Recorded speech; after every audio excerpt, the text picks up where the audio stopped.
de trista notícia i de desgast institucional. Per les qüestions particulars, fins i tot dels partits, hi ha una cosa que està per damunt de tot, que és la institució, i celebrant 27 anys de Parlament, d'una autonomia, d'una terra integrada per moltes persones honestes i treballadores, i una institució que està per damunt de tot bé mereix un homenatge, i hem de fer un esforç per a aquesta estabilitat i per ser-hi, que crec que és fonamental, ara més que mai. Ara que parla de ser-hi, avui vespre en aquest acte no hi havia cap membre d'Unió Mallorquina. Això ho entén? Doncs sincerament no.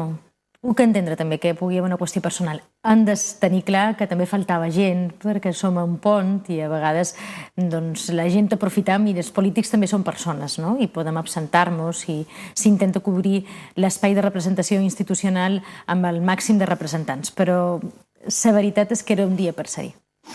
La gran absent ha estat Maria Antònia Munar, després que divendres decidís dimitir. Aquests dies es parla molt d'ella, evidentment, després de 25 anys de ser a la primera línia. Es parla del munarisme, se diu que el munarisme ha acabat i molta gent ho celebra.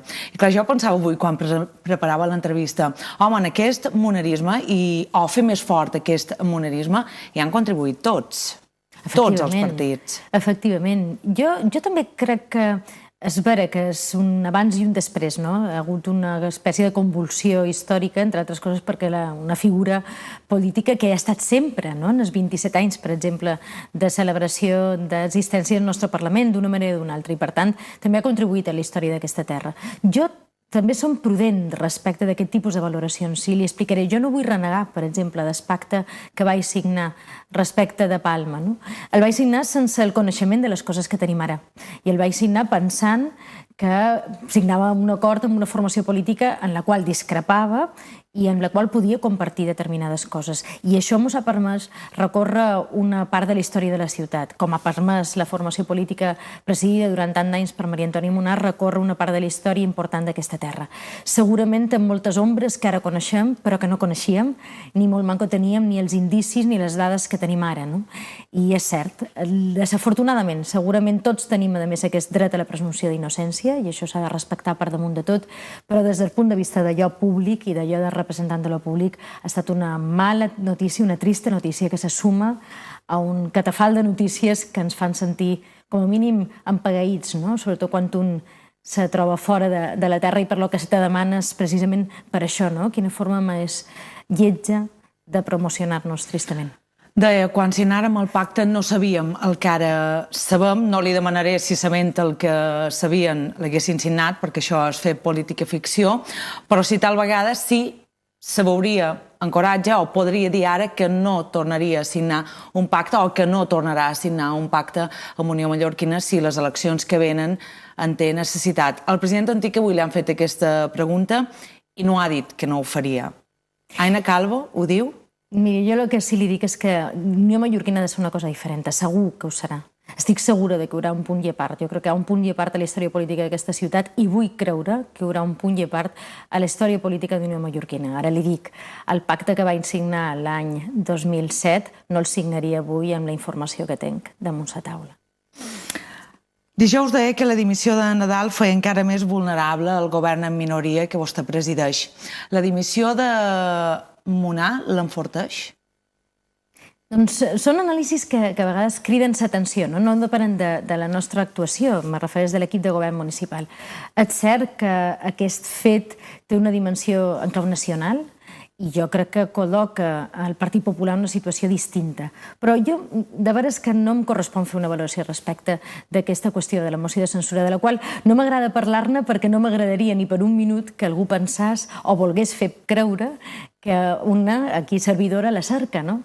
Jo crec que les mocions no s'anuncien, són una eina constitucional, a més és una eina constructiva que s'ha de plantejar per donar estabilitat, i com jo m'hi sento un govern estable i capaç d'actuar i a més compromès amb la ciutadania i amb el valor de l'interès general i de la transparència, no li veig el sentit. Però no és a mi a qui li correspon fixar-ho, no? És el Partit Popular qui hauria de menester, en tot cas, el vot d'Unió Mallorquina, vot que va fer servir fa molt poquet en el passat plenari de l'Ajuntament de Palma per perpetuar, per exemple, una situació que entre tots hauríem de ser capaços de tornar al camí del sentit comú com és l'empresa Malla, no? Ara parlarem de Malla, però insistint una mica més amb això que vostè diu que no vol parlar, perquè evidentment la moció de censura no la presenta vostè en tot cas seria una qüestió de confiança, que ja ha dit que no pensava sotmetre-se a ella.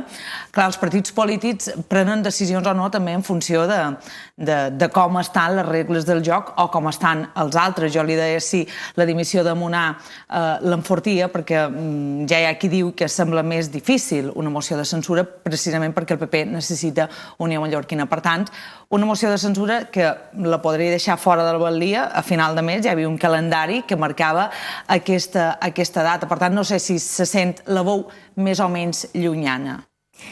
La veritat és que jo crec que tenim un Partit Popular dirigit per un senyor, que és el senyor José María Rodríguez, en aquells moments que el veig capaç de moltes coses, com tants i tants de ciutadans i ciutadanes el mos imaginam. Per tant, no m'aventura a dir ni sí ni no. El que sí li dic és que si se fa, me trobarà fent feina. I si no se posa, també continuaré fent feina amb la mateixa il·lusió, les mateixes ganes i els mateixos compromisos en la ciutat de Palma. Aquesta és una lectura, la que jo ara feia. N'hi ha una altra, on n'hi ha moltíssimes més, però jo també avui de matí em pensava una altra. Clar, si ara el que està sota sospites el finançament irregular d'Unió Mallorquina entre altres moments, durant la darrera campanya electoral, vol dir que per fer la campanya electoral, si s'acaba demostrant, però tal com estan les coses ara, Unió Mallorquina va fer servir un finançament irregular que el va dur, els va col·locar a tots ells allà on són, aconseguint, per exemple, entrar a l'Ajuntament de Palma allà on no hi eren i donant en aquell moment suport a la seva candidatura com a batlessa.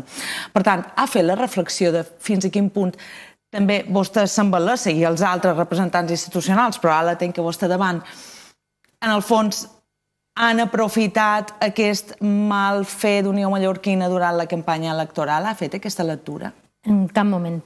Miri, si jo tingués cap dubte respecte a la batlessa per haver aprofitat una conjuntura que a més conegués o que hagués tingut el menor indici, ja l'he dit abans, si hagués tingut el menor indici dels fets que ara coneixem, no hagués signat un pacte, perquè ara ja no parlam de persones, parlam de partits i d'una qüestió que té a veure amb el suposat finançament il·legal d'un partit. No ho hagués fet i, per tant, no me planteja aquest dubte, perquè jo el vaig signar amb un partit polític en el qual no hi havia ni el menor indici. Una cosa és la rumorologia i una altra cosa són els indicis, els fets, les accions, les denúncies, les proves, les investigacions, l'actuació del poder judicial, que és el que vivim ara.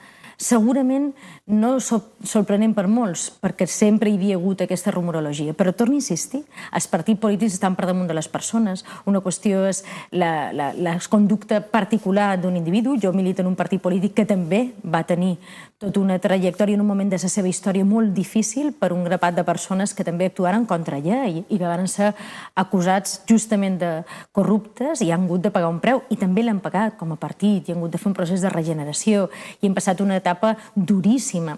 Doncs ara ens trobem en unes circumstàncies per raons distintes que que afecten un partit polític. Però aquestes circumstàncies que avui coneixem, en el moment en què han tingut l'indici damunt la taula, nosaltres hem pres una decisió molt valenta, que ha estat rompre un pacte, tot i assumint el risc de ser un govern després en minoria, i a més el Partit Popular té tota la raó quan diu en minoria i en unes condicions d'inferioritat. Minoria minoritària, no? Efectivament, i tenen tota la raó del món quan ho expressen d'aquesta manera. Però també vull dir que en el moment en què se produeix aquesta decisió, se produeix com una decisió valenta, compromesa amb la transparència, l'interès general i compromesa amb la gent. I crec que és un fet també històric en aquesta comunitat autònoma. És vera, vostè ho deia abans, tots hem alimentat l'existència d'un partit com Unió Mallorquina, no? Més enllà de que també tenen el seu espai electoral, també que s'ha de respectar, i els seus votants. Però tots hem alimentat la seva participació en l'àmbit institucional, és cert. Però també és cert que si hi ha hagut uns que han pres una decisió quan han vengut aquests procediments judicials que ens han trasbalsat a tots, aquests uns han estat el Partit Socialista i el Bloc.